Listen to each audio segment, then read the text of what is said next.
ভারতের শিল্প বিপ্লব দেখে চক্ষু চরক গাছ চীনের। হ্যাঁ, বিন্ধু পর্বত পেরোলেই চোখে পড়বে ভারতের শিল্প বিপ্লব। পণ্য তৈরিতে একেবারে নাম্বার ওয়ানে থাকা চীনকেও মাটি ধরাবে ভারতের এই দক্ষিণী পঞ্চপাণ্ডব। দেশীয় উৎপাদনে কি নেই ভারতের? হিরে থেকে জিরে সবই আছে। যতদিন যাচ্ছে ততই গ্রো করছে ভারতের এই বিখ্যাত 5 কোম্পানি। তবে কি ভারতকে বিপাকে ফেলতে চীনের টার্গেট ভারতের এই পঞ্চপাণ্ডব? কিন্তু ভারত কি এত সহজে ছেড়ে কথা বলবে? দেখুন, বিশ্বের শিল্প মানচিত্রে দীর্ঘদিন ধরেই চীন এক প্রকার আধিপত্য বিস্তার করে রেখেছে। বৈদ্যুতিক যন্ত্রাংশ থেকে গাড়ি, লোহা, ইস্পাত থেকে পরিষেবা খাত, প্রায় সবেতেই উৎপাদনের দিক থেকে চীন শীর্ষস্থান দখল করে রেখেছে। অনেকেই আজ বেজিংকে বিশ্বের কারখানা বলে চিহ্নিত করেন। গত 3 দশকের বেশি সময় ধরে চীন এই অবস্থান বজায় রাখতে পেরেছে। কিন্তু সাম্প্রতিক সময় দক্ষিণ ভারতের 5টি রাজ্যে শিল্পোৎপাদনের ক্ষেত্রে যে হারে অগ্রগতি হয়েছে তাতে প্রশ্ন উঠেছে, চীনের সেই একাধিপত্যে কি এবার চির ধরতে চলেছে?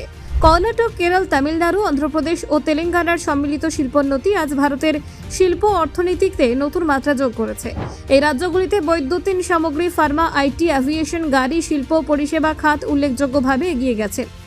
দক্ষিণ ভারতের এই পঞ্চপাণ্ডব রাজ্যগুলি একযোগে দেশকে শিল্পোন্নতির নতুন দিশা দেখাচ্ছে। সূচক বলছে, এই গতি বজায় থাকলে তারা চীনকেও পেছনে ফেলার সম্ভাবনা রাখে। তবে এই অগ্রগতির বিপরীতে উত্তর ভারত এখনো পিছিয়ে রয়েছে।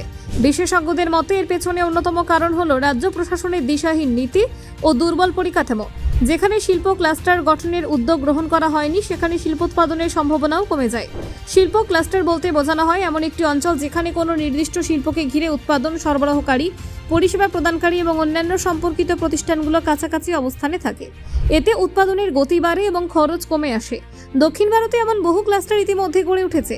এর পেছনে বড় ভূমিকা নিয়েছে সেখানকার উন্নত পরিকাঠামো, জমির প্রাপ্যতা, সমুদ্র বন্দর সংযোগ এবং সরকারের দীর্ঘমেয়াদী পরিকল্পনা। 4টি রাজ্যের উপকূলবর্তী অবস্থান তাদের আন্তর্জাতিক বাণিজ্যের সুবিধা এনে দিয়েছে। উদাহরণ হিসেবে বলা যায়, হায়দ্রাবাদের ফার্মা শিল্প বিগত বছরগুলোতে ব্যাপক রফতানি করেছে পশ্চিম এশিয়া, দক্ষিণ আমেরিকা ও আফ্রিকার দেশগুলোতে। এখন তারা ইউরোপ ও আমেরিকার বাজারেও ঢুকতে চাইছে। এই বিস্তার থেকেই বোঝা যায় দক্ষিণ ভারতের আন্তর্জাতিক সংযোগ কতটা শক্তিশালী। স্বাধীনতার পরপর ভারত কৃষিকে প্রাধান্য দিয়েছিল, শিল্পোৎপাদন পেছনের সারিতে ছিল। 1991 সালে অর্থনৈতিক উদারীকরণের পরে এই দৃশ্যপট বদলাতে শুরু করে।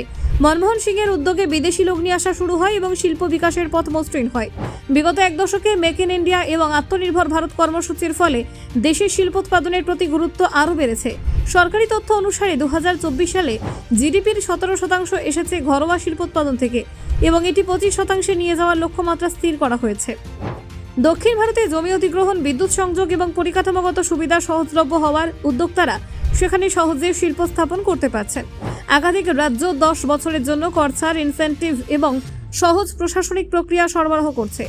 Bureau report, Bangla digital TV.